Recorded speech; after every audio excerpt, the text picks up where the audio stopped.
tired of not being heard like the God-given Constitution told us we should be heard? For the people, by the people. Let's change that. Let's step up. The public. You know, I started this to help run for president for a Joe Schmo like myself. I want to deal with current issues. Give me comments on current issues that are going on. I want to hear what you got to say, just like it should be, for the people, by the people, and I will answer those. We need a president that will listen to the public and give them what they want, not listen to the public and then consult with the committee and then give the public what they think the public should have.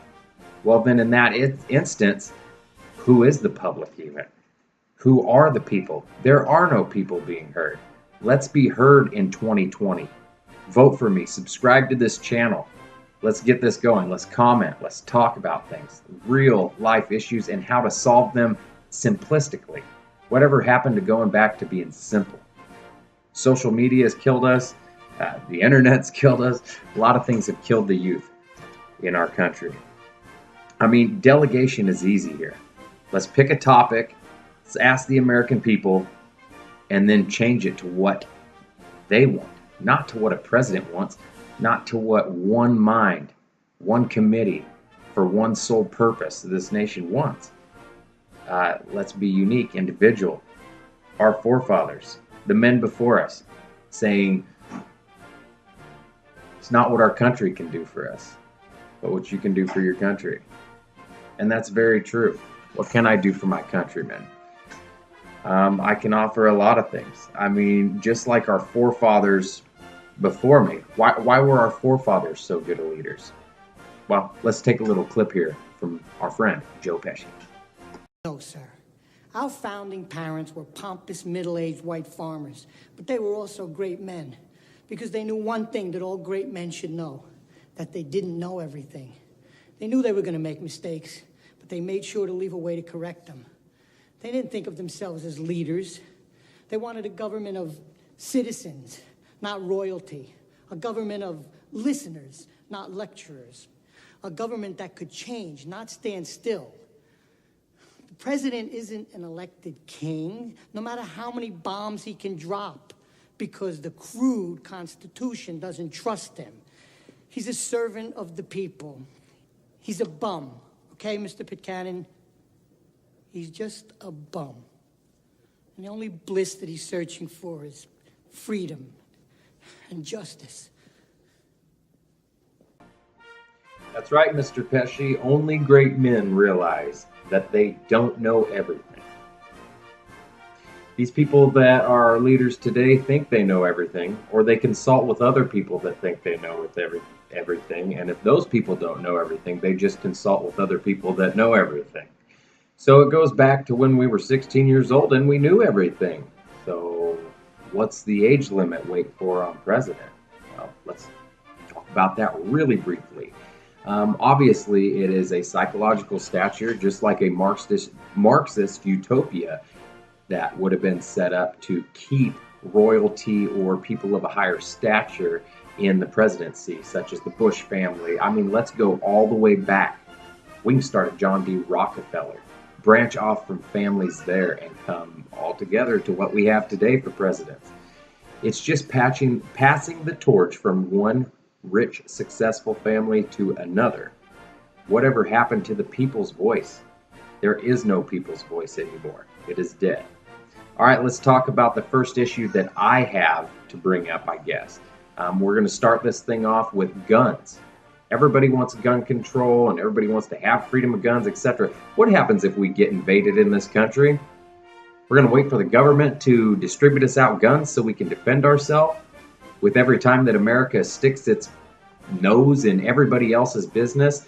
Hey, let me tell you a little something over there in Syria, that part of the world, because I've been there and I fought for our country over there. Let me just tell you that they've had religious wars going on, wow, since the beginning of time. Yes, not yesterday, not a week from today, but the beginning of time. So quit sticking our noses into it and trying to help other countries to piss other countries off to come bomb you and me in America here. Let's keep us all safe and keep our shit out of America. I don't know about you, but when I crap on the toilet, I don't put the toilet in my room. I don't shit on my bed because I don't poop where I sleep. Doing all that stuff just brings more terror onto our country, and we wonder why it happens. Gun control? People should have guns. Turn back time and go back to the Old West where everybody carried a gun. Did you walk down the street and tell people, oh, I'm going to whoop your ass? No, you didn't, because you probably got shot in the face if you did. Did you steal a woman's purse on the street? Yeah, if you were prepared to die. Today we have common street thugs that go in, they might rob a place, etc. And oh, they're so sorry, cry and sob story. That wouldn't have happened back in the Old West. It sure wouldn't have. Everybody should carry a gun. Everybody. Because it would take the crime rate and shoot it down. Low, low, low, low, low, low, low. People say, oh, the crime rate was not that high back then because of people per capita. Bullshit. The same number of statistics is taken whether if it's 100 people or 1,000 people. Society's the same. Society's the same everywhere. Should have guns. What else are you going to hunt with? All right. I personally, myself, do not have guns. I just choose not to have them. Do I shoot every once in a while with friends? Absolutely. I also have friends that are so sick about it, they have to absolutely elk hunt, deer hunt, whatever they can kill and shoot to keep that bloodthirst going. Fine. Be an American and be yourself. Thank you. That's what we need to do. Love gun control. Please comment down below and tell me what you think should happen about the gun control, what the big issues are about gun control, how can we solve these issues. We'll pass this on to generations to come. We can take examples from places like Columbine, other school shootings, Virginia, etc. If there had been a gun on that school campus, if there had been a gun available to access in emergency, or in teacher's desk, etc., something like that, that situation might have been diffused a lot faster than what they were. You know, social media, it's teaching us to do things like this. I've seen kids recently suspended just because they said that they were ready to kill somebody because another girl had told one girl that she was going to steal her boyfriend or do things like this. And I tell you what, back in my day, a dude tried to take your girl. You kicked his ass right in the hallway. You told him what an MFer he was. You told him you were going to kill him, slit his throat, everything. And guess what? Y'all went about your day. I know that America has taken it so seriously now that after all the school shootings, things like this has happened. But guess what? God is still in charge over this planet. And whatever's going to happen in trials and tribulations and tests are going to happen. But if we want to keep on trying to control man, that's just not going to happen.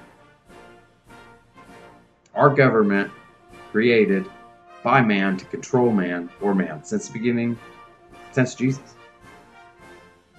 Didn't want voices like us to be heard. Didn't want voices like Joe Schmo, me. Please choose Joe Schmo for president in 2020, and I tell you what, I will help you solve every issue the American public has ever seen. I will not be a Bush on vacation for 60% or so, whatever the true number is. Who really cares? But it is bigger than 40 or 50% of his time he spent on vacation. I mean, come on, how do you do that? I will sleep when I'm dead. I will fight for the American public today. Vote me and subscribe to this channel, and let's start talking about current issues and how to really solve them.